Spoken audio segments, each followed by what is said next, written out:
chamando a atenção para o tumor sólido mais comum na criança, é o tumor do tal.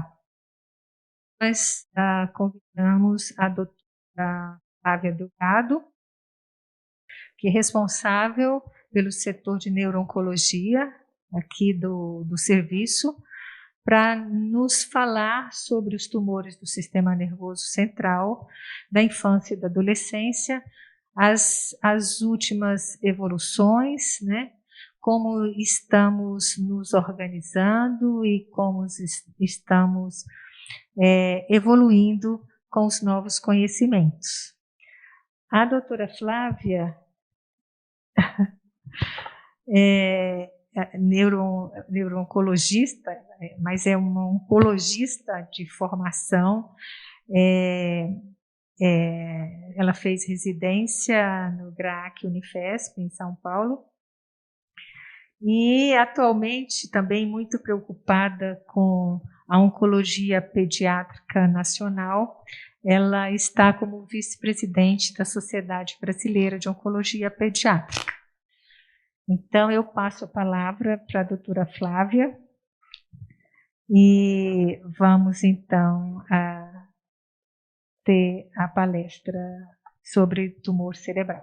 Então, vamos lá, gente. Então, como disse a doutora Isis, eu sou oncologista de formação e fiz um estágio, me formei no GRAAC, acompanhei a doutora Nájila e a doutora Andréia por praticamente 3 anos, e fiz um estágio no Nationwide em Ohio, em Columbus, em neuro-oncologia, com a equipe do Dr. Finlay. Mais uma vez, quero lembrar dessa data importante, que é o Dia Internacional do Câncer, lembrar de abraçar aquela pessoa que tem perto de você, que passou por isso, e dar apoio a toda a equipe que acompanha os pacientes com câncer. E também lembrar que o fevereiro é o mês fevereiro laranja, que é o mês que a gente recorda também da leucemia, que é o tumor a neoplasia mais comum em criança. O objetivo hoje, então, é falar um pouquinho, eu vou só fazer um overview de cada uma dessas coisas, tá bem? Porque é um assunto muito complexo. Então, falar um pouquinho de epidemiologia, quando a gente deve suspeitar de tumor do sistema nervoso central na criança, como que é o processo diagnóstico, o resumo, bem resumo mesmo, do tratamento dos tumores mais frequentes, dos tumores do sistema nervoso central, e contar um pouquinho sobre a experiência do serviço. Então, vamos lá. Então, em relação à epidemiologia infantil, no Brasil, a gente estima que por ano, agora nesse triênio, 2020 a 2022, terão 8.460 novos casos de câncer em criança no Brasil.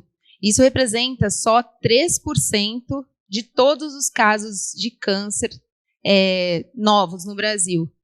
No entanto, é a principal causa de morte por doença, e como nos países desenvolvidos, e isso traz muita importância para o tema. Em relação aos tumores do sistema nervoso central, eles representam um grupo de neoplasias, na verdade, né? Eles representam 20% de todas as neoplasias na infância, e é o segundo grupo de tumor mais frequente. Mas aqui eu queria só fazer um adendo para essa publicação de 2021, que analisou os dados do registro de tumores do sistema nervoso central nos Estados Unidos entre 2013 e 2017, em que o único momento em que não aparece tumor do sistema nervoso central como primeira neoplasia na criança é entre 1 e 4 anos. Aqui, muito provavelmente porque eles unem, né, todos aqueles CIDs, mesmo aquelas lesões de baixo grau. Então, só para deixar uma pulga atrás da orelha, para ver quanto é importante. E outra coisa ainda mais importante, que é a primeira causa de morte por câncer na faixa etária pediátrica. Então, é bom que todo mundo conheça. A localização mais frequente, 90% dos tumores do sistema nervoso central acontecem na intracraniano, né? E apenas, aí os dados são meio contraditórios, mas cerca de 1 a 8% no canal medular. E como que, lá no crânio, como que se localiza essa doença? Então, a gente sabe que a gente tem a região infratentorial e supratentorial. Entre 0 e 14 anos, a gente pode ver aqui, ó, que os tumores do sistema nervoso central são bastante comuns na fossa posterior e no tronco cerebral, enquanto nas crianças nos adolescentes entre 15 e 19 anos, os tumores supratentoriais, as localizações supratentoriais são mais comuns. Isso se relaciona também com a histologia. Então, entre 0 e 14 anos, é muito comum os tumores de fossa posterior. E aí a gente vai ter uma grande participação dos astrostomas pilocíticos e do meduloblastoma, né? Então, dentre os tumores de fossa posterior, 35 a 40% é representado pelo astrostoma pilocítico. Desculpa o acento, que está errado. 35 a 40% de medulo, 10 a 15% ependimoma, 10 a 15% glioma de tronco e um pouquinho mais que 5% os tumores teratoides rabidoides atípicos. E já nas crianças mais velhas, né, a gente vê que muda a histologia mais comum. Então, os astrostomas pilocíticos que eram tão frequentes diminuem bastante, cresce o número de tumores glioneurais, crescem as outras histologias, elas ficam mais divididas. E quando suspeitar de tumor em criança, de tumor do sistema nervoso central em criança, né? Acho que a gente tem que lembrar, assim, isso me traz de novo para a histologia. Então, agora juntando tudo, entre 0 e 19 anos, vamos ver aqui, ó, em mais que 15% representam astrostomas pilocíticos, juntando com outros gliomas, que são mais 12%, porque aqui, vocês podem ver ali, ó, no laranjinha e no vermelho, que eles excluem os glioblastomas e os difusos e anaplásicos, a grande parte dos tumores são gliomas de baixo grau. Aqui nesse trabalho um pouco antigo do Dr. Quadomi, do São Jude, ele mostra por idade, ele estudou todos esses tumores, todas essas amostras, e a gente vê ali, ó, o quanto que os gliomas fazem parte da etiologia mais comum dos tumores do sistema nervoso central. Pensando que desses gliomas todos, da barrinha azul, mais de 70% eram tumores de baixo grau. Então, gente, o tumor do sistema nervoso central mais comum na criança e adolescente é o glioma de baixo grau. Isso é muito importante para lembrar dos sintomas. Por quê? Porque se você ficar esperando a tríade, vômito, cefaleia e papiledema, provavelmente você está fazendo um diagnóstico muito tardio. Então, o que leva a gente a fazer diagnóstico tardio? Primeiro, não pensar em tumor do sistema nervoso central. Vamos lembrar que, assim, é a segunda causa mais frequente de tumor na criança, de neoplasia na criança. Então, tem que pensar, tem que fazer parte das hipóteses diagnósticas. Segundo até penso, mas vou ficar esperando a criança ficar com hipertensão intracraniana. Não, a maioria são tumores de baixo grau, então tem que dar atenção para aqueles sintomas muito sutis, né? Outra coisa muito importante é não pensar em tumores de canal medular. Embora eles sejam raros, eles causam um grande dano e são passíveis de cura. E se a gente achar rápido, a gente pode resolver antes da criança ter uma sequela aí que vai acompanhá-la ao longo da vida.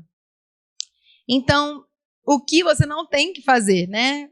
Como que você deve fazer para fazer o diagnóstico bem tardio? Não dê atenção às preocupações da família, não deixe o paciente falar, não olhe, não ouça bem seu paciente, aí você vai conseguir. Por quê? A gente tem mania como médico, estou eu aqui falando muito, a gente tem mania de falar muito, a gente deve falar menos, ouvir mais, enxergar mais, para a gente poder, para chegar à hipótese diagnóstica adequada. E aproveitar todas as possibilidades de um exame físico completo. Então, esteja você na UBS, no consultório particular, na UPA, num hospital, não perca a oportunidade de um exame físico completo. É muito importante. Não esqueça o exame neurológico. Não estou dizendo que você vai ter que fazer um fundo de olho, avaliar todos os pares cranianos, mas é muito importante. Movimentação ocular, intrínseca e extrínseca, marcha, sensibilidade, a parte motora, assim, são coisas simples e que a gente consegue fazer um diagnóstico precoce. Outra coisa, dê atenção às queixas visuais e às mudanças de comportamento nas crianças e adolescentes. Não ignore sintomas como dor nas costas, torcicolo ou queixas que te levam a pensar em diabetes insípidos. E não ignore aqueles... Opa, faltou mais. Não ignore aqueles sintomas crônicos ou remitentes. Então, assim, mas ela sempre teve dor de cabeça. Tudo bem, ele tem uma dor nas costas, mas toma um remedinho e passa. Sim, mas ele volta a aparecer? Ele tá ali há quanto tempo? Tem que levar em consideração. E outra coisa mais importante, adolescente é pessoa, né? Então, a faixa etária tem trabalhos que mostram que crianças com mais de 10 anos, a relação com o diagnóstico tardio é significativamente importante. Então, estatisticamente significativo. Então, assim, tem que dar atenção para a queixa dos adolescentes. Vamos lembrar que todo mundo já passou por isso. Aqui é uma ferramenta simples, mas que acho que traz um benefício para qualquer pessoa que precisa de algo rápido para lembrar. Então, é um acrônimo, ele é usado no SUNJUD, é o Lower Pay. Então, ou você pensa em glioma de baixo grau, ou o paciente pagará o preço. Então, vamos lá. O L é de local, então qualquer sintoma focal é importante. O O é de ongoing, então, aqueles sintomas que continuam por muitos meses ou anos, eles não devem ser excluídos. Lembrar que os tumores mais frequentes na criança do sistema nervoso central são os gliomas de baixo grau. Pensar naquelas queixas que já existiam, mas que estão se agravando, então estão se piorando, né? O other é associação de sintomas, então a criança tem vômito e tem cefaleia. Tem cefaleia e problema comportamental. Tem sintoma visual e fica com a cabecinha mais viradinha. Sempre 2 ou mais sintomas neurológicos são importantes, né? A gente pode até pensar, mas é uma gastroenterite, né? Tá aí com pródromo viral. Ok, fala para a mãe observar, 2, 3 dias, não melhorou, volta. 5 dias não melhorou, vamos investigar, 10 dias não melhorou. Acho que isso é muito importante, essa reavaliação da família e do paciente. O relapsing ou remitting, que é a recorrência ou a remitência dos sintomas. O persistent é daquela cefaleia que persiste mesmo após a resolução da sinusite, mesmo após a resolução da infecção viral, mesmo após o Covid, você tem uma cefaleia persistente, a gente tem que levar em consideração. As mudanças de comportamento, mudança de padrão escolar, mudança de sono, dor de cabeça que era de vez em quando, agora está diária. Padrão de convulsão, o paciente já era epiléptico, já tinha sido diagnosticado, mas de repente ele começou a convulsionar mais vezes, o remédio não está dando conta, vamos investigar. E Jung de novo, então qualquer novo sintoma deve ser seguido até 2 ou 3 semanas para a resolução, até você chegar na resolução daquele sintoma, para que ele não vire um sintoma crônico e você ache tumor de baixo grau daqui a 1 ano. Então vamos lá para o processo diagnóstico. Então, o mais comum é que a criança apresente sintoma, né, ou adolescente, a mãe leve algum tempo aí para se mobilizar ou para anotar, se não for um sintoma muito importante, e aí vai atendimento básico ou ao seu médico de rotina. E aí a médica fez o exame físico e achou, não, tem alguma coisa errada. O que tem que acontecer? Pode até ser que essa criança passe por uma tomografia, né, que seja diagnosticada uma hipertensão intracraniana, que essa hipertensão seja resolvida num serviço não especializado. Mas a partir daí, a criança tem que ser referenciada para um serviço especializado. Isso porque faz muita diferença na abordagem. Então, essa equipe multidisciplinar que se conversa, que tem uma relação profissional e tem uma expertise no assunto, fará muita diferença, não só para o diagnóstico da criança, mas pensando lá na frente, né? Então, a gente está lidando com criança e adolescente, vão viver aí, se tudo der certo, 60, 70, 80 anos. Então, a gente tem que pensar em tudo. Aqui, só para mostrar a importância desses profissionais, então, em relação ao neuroradiologista, nesse estudo aqui de meduloblastoma de risco intermediário, então, só para lembrar, risco intermediário são aqueles pacientes não metastáticos maiores que 3 anos, né, nessa época eram não metastático, maiores que 3 anos e com doença totalmente ressecada. E aí, quando foi fazer a revisão central, eles viram que 30 dos 490 pacientes tinham evidência inequívoca de doença residual ou metastática. E 66 tinham estudos incompletos ou que não era possível análise. E isso impactou diretamente no tratamento dessas crianças. Então, elas tiveram uma sobrevida livre de eventos significativamente pior que os pacientes com estudos totalmente avaliáveis. Qual que é a importância do neurocirurgião pediátrico, né? Então, aqui é um estudo antigo, mas eu acho que é legal para a gente ilustrar aqui que aqueles cirurgiões que estão acostumados a operar criança, que tem mais de 10 operações aí no ano de tumores infantis, eles são capazes de fazerem ressecções maiores e deixarem lesões residuais menores, tanto no meduloblastomas e tumores embrionários, quanto nos gliomas de alto grau. E isso foi foi estatisticamente significante também. E outra coisa é a importância da expertise do neurocirurgião de um serviço especializado. Isso porque muitos tumores de sistema nervoso central na criança a gente não vai nem biopsiar. Ou a gente vai biopsiar e não vai lesar a criança com uma ressecção macroscópica total. Então, assim, é importante que o neurocirurgião também saiba com o que ele está lidando. Também saiba a prevalência, a epidemiologia do tumor na criança. Não é só operar, não é uma questão só, mas eu tenho técnica. Não é isso. É também, mas não só isso. Então, a gente precisa ver se a gente tem tudo isso à disposição. Tem microcirurgia, neuronavegação, monitorização neurofisiológica, intraoperatória, neuroendoscopia. E se aquele serviço que a criança está, tem o suporte adequado de UTI, tem reserva de hemocomponente, o anestesiologista é pediátrico, ele sabe lidar com as intercorrências de um paciente pediátrico.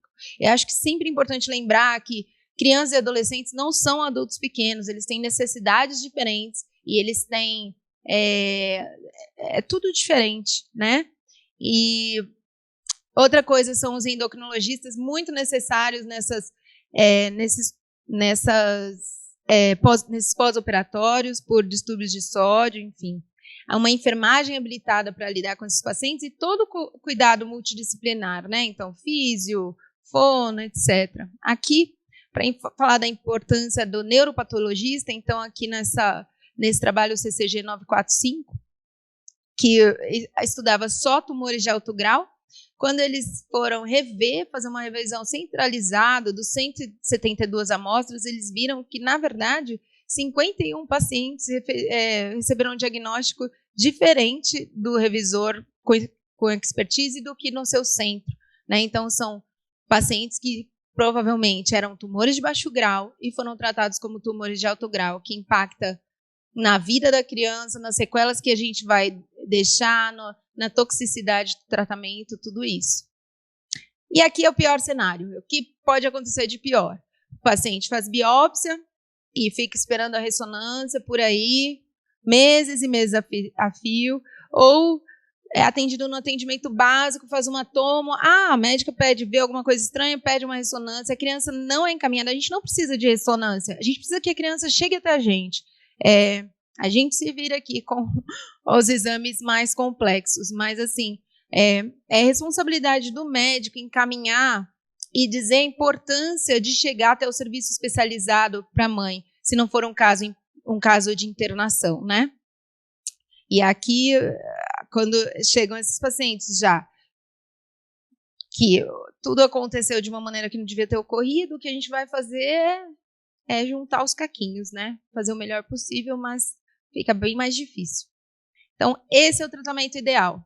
Uma equipe formada, com todo o apoio que é necessário, com um serviço de reabilitação, com um centro especializado em que o farmacêutico também tem experiência, a enfermeira tem, a técnica, auxiliar, o recepcionista, todo mundo sabe de criança com câncer. Isso é muito importante, isso muda, assim, não só o prognóstico, como muda a vida da criança no dia a dia dela durante o tratamento. Rapidinho vou falar disso, o resumo dos tratamentos dos tumores mais frequentes, porque acho que não convém, né? Não é nosso objetivo maior. Então, separei aqui 4 grupos, que são os 4 grupos mais frequentes. O glioma de baixo grau, então, ele é histologicamente diverso dos tumores que surgem em todos... na verdade, é um grupo histologicamente diverso de tumores que surgem em todo o sistema nervoso central e são aqueles classificados pela OMS como grau 1 e 2. Como fatores predisponentes, tem a neurofibromatose e a esclerose e o complexo esclerose tuberosa. E a abordagem desses tumores sempre vai depender da idade, da localização, da histologia e, atualmente, da biologia molecular. E o que é de novo, né? A Organização Mundial de Saúde lançou a nova classificação para tumores do sistema nervoso central em 2021. E o que tem de novo para os gliomas pediátricos de baixo grau é que eles foram categorizados totalmente distinto dos adultos. Então, eles não se encaixam mais naqueles tumores de adultos. Agora, eles são separados em um dos grupos, né, que são os gliomas difusos de baixo grau, do tipo pediátrico, os gliomas astrocíticos circunscritos e os tumores glioneurais e neuronais.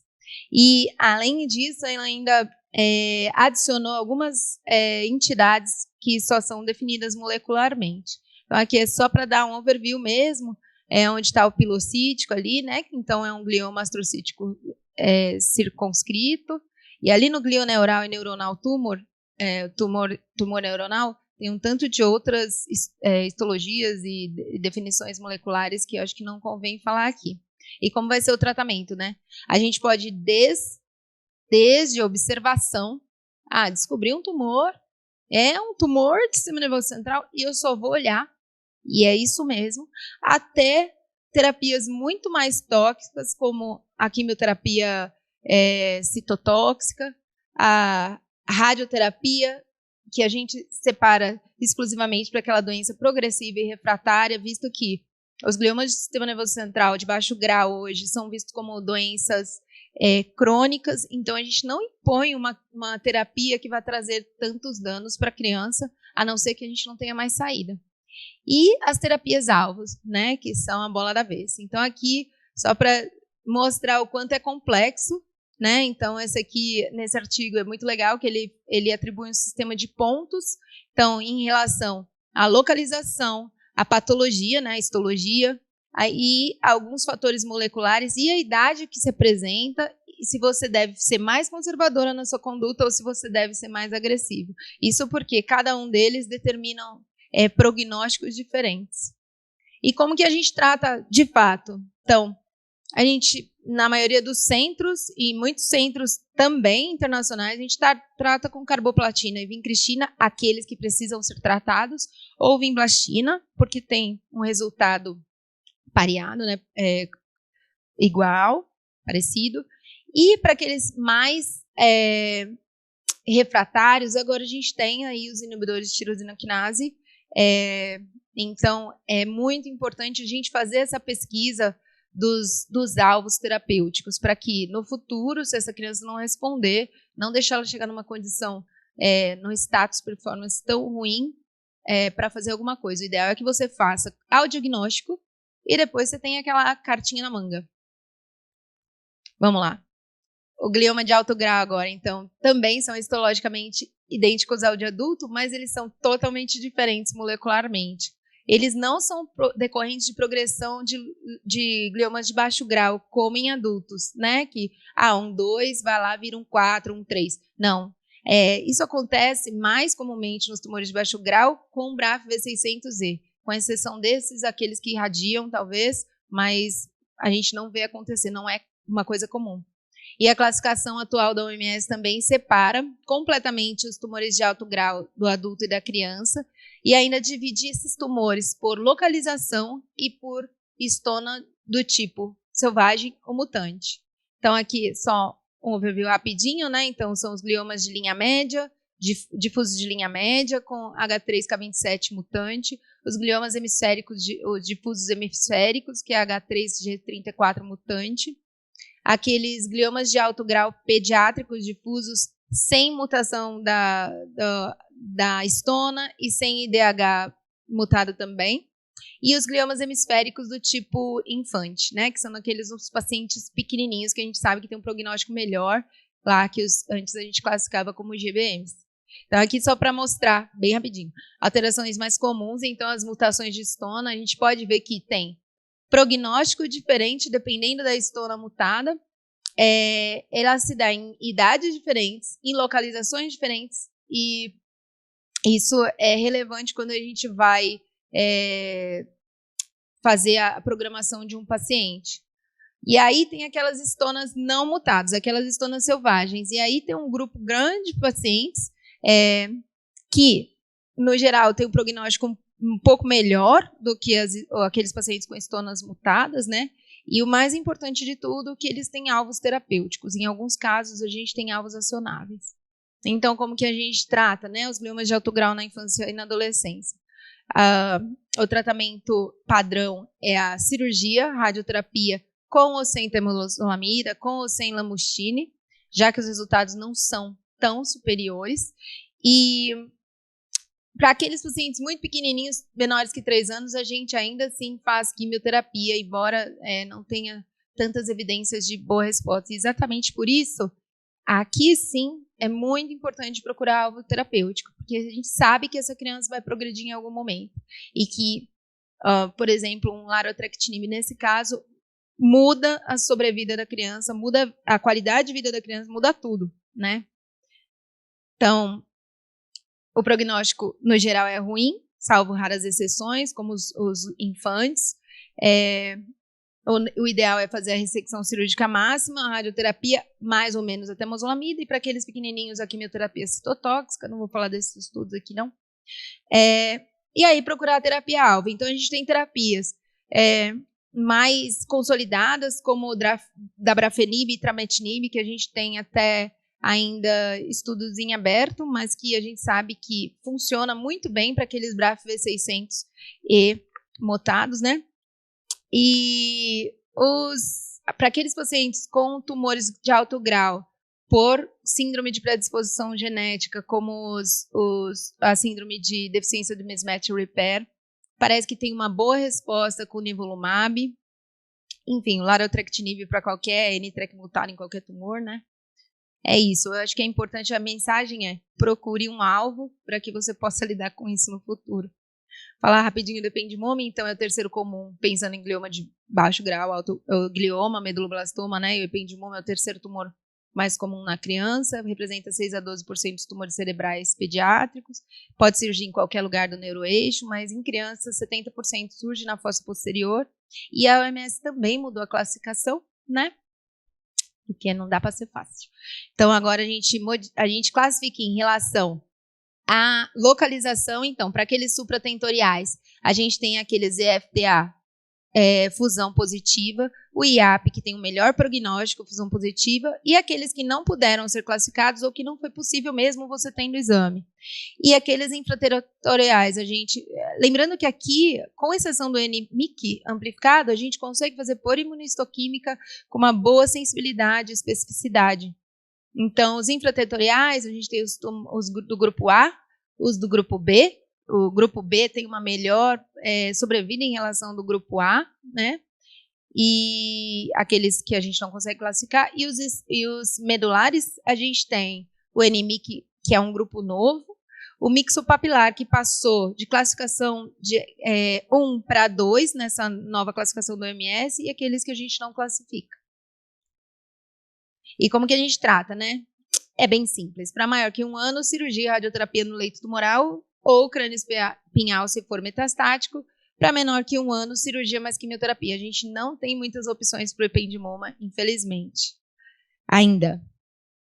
Existe só uma discussão se aqueles pacientes com tumores supratentoriais do grupo IAP, totalmente ressecados, devem ainda assim receber radioterapia em leito tumoral, mas não é uma verdade absoluta que não. Então, fora de estudos prospectivos, a gente segue fazendo.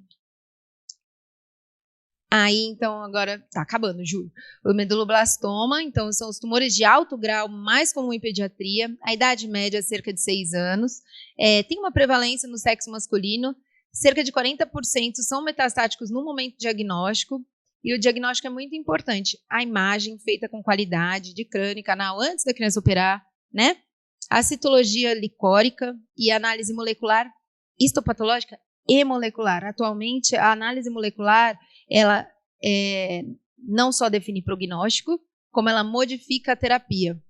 Então, antigamente era só classificado em grupos histológicos, né? Hoje a gente sabe que o meduloblastoma tem 4 subtipos moleculares, mas a OMS, na classificação de 2021, ela definiu ainda molecularmente como aquele Sonic Hedgehog ativado TP53 selvagem, Sonic Hedgehog ativado TP53 mutante e aqueles não WNT e não Sonic Hedgehog. Porque o grupo 3 e o grupo 4 ele não é passível de ser feito por imunistoquímica e nem sempre você tem a ferramenta molecular à sua disposição.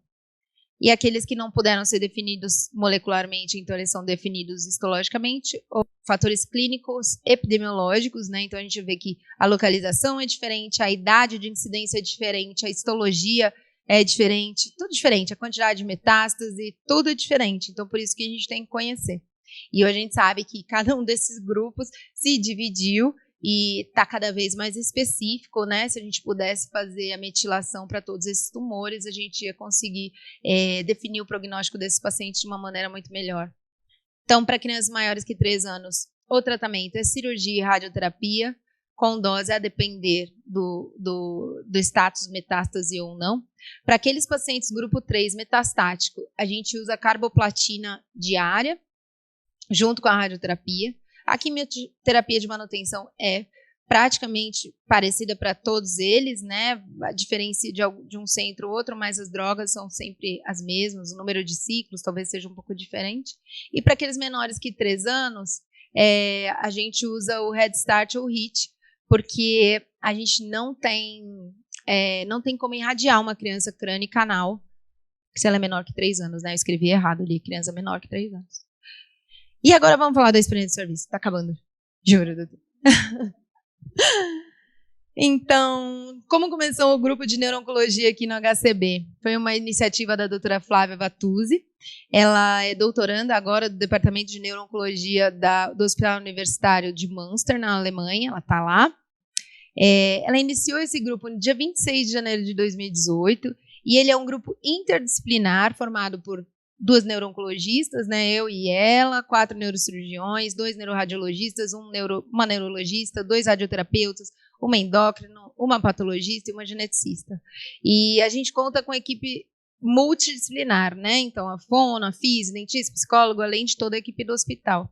Nós temos reuniões semanais multidisciplinares para discussão dos casos e a gente tenta sempre se basear naquelas evidências científicas disponíveis para tratar a criança da forma mais integral possível. E outra atuação é a promoção da tríade de pesquisa, ensino e extensão. Então, além dessas reuniões que fazem parte do ensino, né, porque participam pediatras que estão, residentes de pediatria que estão no serviço, internos, participam os próprios residentes de oncologia, de outras especialidades também. A gente tem uma residente que concluiu o TCC dela nos tumores de sistema nervoso central, uma aluna de PIC, né, de projeto de iniciação científica, que está concluindo agora o projeto. Tem um estudo prospectivo em andamento sobre medulo e imagem. A gente está inscrito formalmente no protocolo brasileiro para tratamento do meduloblastoma. Nosso projeto do banco de dados de tumores específico de tumores do sistema nervoso central está em fase de aprovação pelo CEP e a gente está em fase de implementação do banco de tumores aqui no HCB. A gente tem então essas parcerias, o Nationwide, onde eu e a Flá fizemos um scholarship lá, né? A gente participa semanalmente da reunião do Cure for Kids dos tumores cerebrais na América Latina. A gente tem uma parceria com o programa OnTrack, então sistematicamente eu envio todos os gliomas para o programa OnTrack. E não podia deixar de lembrar a nossa parceria com o Hospital Sírio-Libanês, que promove uma radioterapia de muita qualidade. E aí, só falar um pouquinho de dados, mais rapidinho ainda. A gente viu, eu separei aqui a partir de janeiro de 2019, porque foi quando, embora o hospital tenha aberto em 2011, aqui o HCB, né? Embora a equipe já exista há 30 anos, não eu, mas a equipe já existe há 30 anos, desde o base, O hospital abriu em 2011, só que a unidade de internação abriu finalzinho de 2018, né? E o centro cirúrgico para neurocirurgia abriu em mais ou menos janeiro, fevereiro de 2019. Então, eu separei aqui desde 2019 para cá, só para a gente ver um pouquinho dos nossos dados. Então, desde então, foram 125 pacientes, uma média de idade na admissão de mais ou menos 7 anos. O grupo tumoral mais frequente foi os tumores de baixo grau, né, cerca de 66 pacientes, seguidos pelos tumores de alto grau e depois pelo meduloblastoma e depois pelo ependimoma, crâniofaringioma e outras histologias mais raras. A localização mais comum foi a supratentorial. A gente sabe que os tumores de criança e adolescente são mais comuns na fossa posterior, mas talvez seja a nossa idade aí um pouquinho puxada para cima. Em relação ao on-track, então, como eu disse, a gente envia sistematicamente, né, todos aqueles gliomas de alto e baixo grau, e nesse momento a gente tem, infelizmente, a gente tem um número de pacientes que já chegam operados para nós, então eu não tenho material de qualidade para enviar. Algumas vezes retorna como inconclusivo, ou simplesmente não consigo acesso ao material. Mas é importante ressaltar aqui que a gente achou cerca de 8% de fusões BRAF/KIAA. Dessas 8, 2 crianças estão em terapia com trametinib, com excelente resposta. Então, isso modifica o prognóstico, né?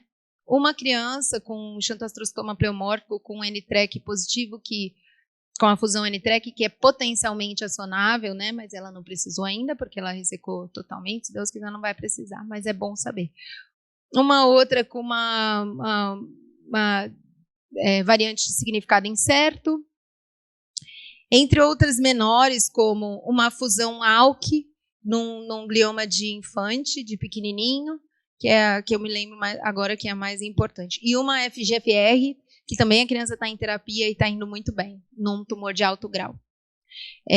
Quanto ao meduloblastoma, então, as nossas amostras foram todas passíveis de serem analisadas molecularmente. Então, a gente teve 13 pacientes com meduloblastoma admitidos nesses 3 anos. Todos eles foram tratados corretamente segundo o subtipo molecular. Isso é muito legal de dizer assim, você falar, mas são só 13, mas são 13. São 13 que a gente modifica, né, a vida. Então, deixa a gente feliz.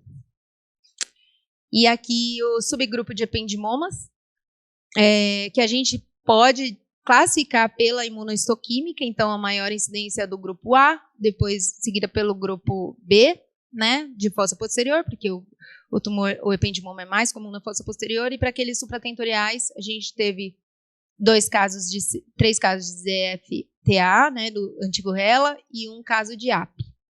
E apenas 1 de canal medular, que era mixopapilar. Essa aqui é a foto do Círio, de um paciente nosso que fez radioterapia, uma radiocirurgia. Acho importante falar da qualidade e do apoio que eles nos prestam. E aqui a nossa equipe, com a Flá ali virtualmente, porque não há distância que resista. E aqui só estão os médicos, né? Infelizmente não estava todo mundo na foto. Mais uma fotinha. E aqui... desculpa, eu não passei para português, que essa era de outra apresentação. Mas aqui é o nome de todo mundo, gente. Eu agradeço, estou à disposição para perguntas. E desculpa esse tanto de falatório. Nós que agradecemos, Flávia, você trazer a complexidade do tumor do sistema nervoso como está atualmente, né? E você nos resume dessa forma super didática. No chat nós temos aqui o comentário da Maria Ângela, né, que foi a fundadora da Abrace, que foi liderança da Abrace desde os primórdios, na pré-história, e que agradece a você, né, e a todos os médicos da equipe as orientações, principalmente sobre o diagnóstico precoce, né, as famílias, para que elas passem as famílias, e comentário da doutora Valdenice, que agradece e parabeniza a palestra. E eu comecei a relembrar dos parceiros. A oncologia pediátrica, por princípio, ela se desenvolveu por esse modelo de trabalhar em protocolos cooperativos. Então, modelos de poliquimioterapia, que era a nossa arma principal, né, somente nas leucemias, e vários serviços tratando igual. Com isso, se conseguia em menos tempo um N de pacientes estatisticamente significativos para seleção dos melhores tratamentos que foram se tornando o gold standard de cada doença. Essa é a nossa história, né, na oncologia pediátrica. E a gente iniciou o serviço aqui, né, no Planaltão, no Planalto Central. Tivemos o apoio da Abraço, que entendeu a importância de lutar por um centro de referência. E a gente tem essa gratidão a esse trabalho do voluntariado que alberga as crianças numa casa de apoio, porque as crianças vêm de fora do Distrito Federal, têm que permanecer aqui para que não ocorra tantos abandonos de tratamento como existia no passado. E agora, principalmente, nós estamos na fase de receber os jovens profissionais entusiasmados e trazendo os novos desafios. Então, o que você mostrou é isso. O meduloblastoma, que era o meduloblastoma, não é o meduloblastoma, são 4 medulos diferentes. Mas nós, apesar de estarmos no serviço público, né, conseguimos caracterizar molecularmente nossos 13 casos. Fala um pouco sobre isso. Como foi possível? Exatamente porque eu acho que os colegas das outras especialidades, acho que às vezes não compreendem a dimensão desse trabalho cooperativo. A coisa da gente mandar os dados, né, os dados clínicos, e receber de volta um exame que nós não conseguiríamos prover para nosso doente, né? E aí, antes de você falar, eu digo, e por que hoje a gente consegue mandar os dados?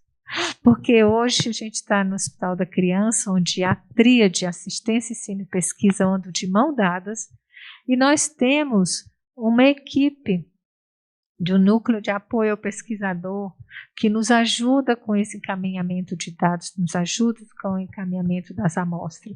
Me fala um pouco, passa para as outras especialidades, para os outros colegas, essa pegada, né, de trabalho cooperativo e da acessibilidade do nosso paciente aos exames que vão se tornando fronteira e que nós ainda não podemos, vamos dizer, pagá-los, ou talvez nem exista muito bem onde fazer ainda, né? Então, acho que você mostrou mas enfatiza essa parceria com o centro, com o Tuca. Fala um pouco do Tuca. Então, deixa eu só fazer um agradecimento antes, doutora, que eu esqueci de botar parceria com a Abraço. Eles nos ajudam muito, né? Naquelas coisas naqueles medicamentos que o SUS de repente não provê, enfim, eles ajudam em todas as fases do tratamento. Então, 1000 perdões para Maria Ângela e eu agradeço muito de coração. Então, em relação a essas entraves moleculares de hoje em dia, né? Eu penso assim, doutora, que o cuidado tem que ser centrado no paciente, né? Então, não importa onde esse paciente esteja, ele deve receber o melhor cuidado e o melhor tratamento possível. Assim sendo, tratando-se de uma doença tão rara como o câncer na infância, mas que anda junto com tanta morbidade, comorbidade, esses grupos cooperativos são imprescindíveis, porque a gente consegue, juntando muitas amostras, baratear o custo daquele laboratório, né? Além de conseguir juntar dados para que no futuro a gente tenha um desenho melhor do nosso perfil epidemiológico aqui brasileiro. E eu penso assim que um refinamento tão grande, é um refinamento tão difícil, porém tão importante, que Não acho que todo hospital deve ter o seu. A gente não tem que gastar dinheiro assim. A gente tem que ser inteligente e cooperar para que cada um faça uma parte, né? Cada um faça a sua parte e a gente consiga melhorar para todo mundo. Que isso é o que um grupo cooperativo faz. Essa é a minha opinião. Esse é o modelo, né, que por décadas foi praticado pela oncologia pediátrica, primeiro no primeiro mundo, com esses grandes grupos de estudo, e que a SOBOP, né, aqui no Brasil, tenta ajudar. Nós sabemos que precisa recurso para esses grupos cooperativos, mas, de qualquer forma, acho que foi o grande modelo e eu acho que é interessante passar para as outras especialidades. Eu penso que é a proposta que deve crescer. Na oncologia, assim, é imprescindível que a gente tenha cada vez mais grupos, protocolos prospectivos, porque o protocolo prospectivo, ele dá uma certa disciplina para o oncologista, uma certa disciplina para o serviço. Então, aquele paciente vai ser reavaliado nos momentos certos, receber a dose certa no momento certo. Então, isso é muito importante, né? Além de esses dados todos futuramente resultarem num melhor tratamento, quem sabe, para o nosso perfil. Isso é muito importante também.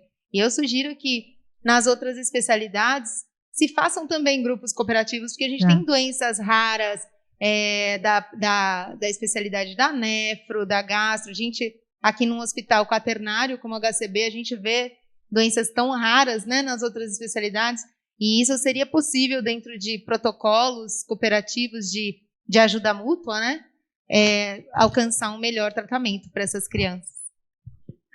Temos aqui algumas perguntas no chat, vamos ver. Lá vai. Obrigada, doutora Flávia. Doutor Márcio, deve ser o Márcio Marcelino, neurocirurgião, por estarem cuidando tão bem do meu filho. É uma mãe, então. Mãe do Arthur.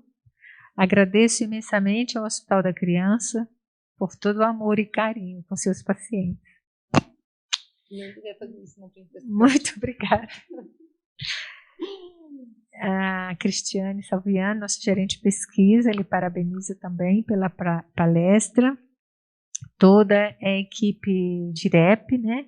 Essa é a primeira transmissão do HCB Mais Ciência via YouTube e foi um sucesso, tá vendo? Você está inaugurando aqui uma nova fase. E Carolina, a aula de excelência, exemplo de serviço de neuro-oncologia, parabéns. A Tayá Pereira, são excelentes profissionais. Obrigado por todo o cuidado com meu filho. A Maria Ângela da Abrace agradece à equipe médica da neuro-oncologia do HCB. Agradece ao Hospital Sírio-Libanês, né? Em 2014, eles estavam iniciando a unidade Brasília e eles nos procuraram querendo ofertar uma ação de filantropia e nos oferecem 2 casos novos, né, a cada mês, mas o que mais encanta e o que mais não é esse fato, é o envolvimento que eles têm com nossos pacientes. É o cuidado de um planejamento discutido no detalhe com o oncologista clínico, né, com o radiologista, né, com o neuro. É interessante dizer que eles estão nas nossas reuniões semanais e que eles não teriam essa nenhuma obrigação. Os radioterapeutas, assim, de uma sensibilidade que fazem a programação terapêutica junto, né? O grupo de estudo de neuro-oncologia foi iniciado pela Flávia Vattusi, né? Nossa querida que aparece aí no online, toda sexta-feira nos encontra. E eu fico muito feliz, sabe, de ver um grupo de especialistas jovens assim, chova ou faça sol. às 13 horas da sexta-feira, estão todos reunidos a discutir os casos, né? Às vezes um pouquinho mais, né? O que causa um certo transtorno. Então, assim, eu acho que esse espírito desbravador, né? Ela disse assim, doutora, nem me sinto uma neuro-oncologista. A Flávia, quando sentou aqui, eu falei, Flávia, o serviço é seu. Ele vai ser o que você fizer dele. Então, a responsabilidade é grande. Mas você é jovem, é tenaz, então, assim, luta e busca o conhecimento a cada dia. E a gente deixa realmente... não é que deixa, mas a gente passa para os jovens, né, da nossa equipe, esse mesmo entusiasmo que fez esse hospital nascer. Porque é vocês que levarão para o futuro, né, todo o trabalho feito até agora. Então, muito obrigada. Tem mais uma aqui, que bom. Kate Anne Duarte, obrigada, doutora Flávia e toda a equipe, por cuidar tão bem da minha filha Beatriz. Gratidão eterna a todos vocês. Eu agradeço novamente a disponibilidade da Flávia, né, de representar todo o serviço de oncologia, trazendo a complexidade dos tumores do sistema nervoso central.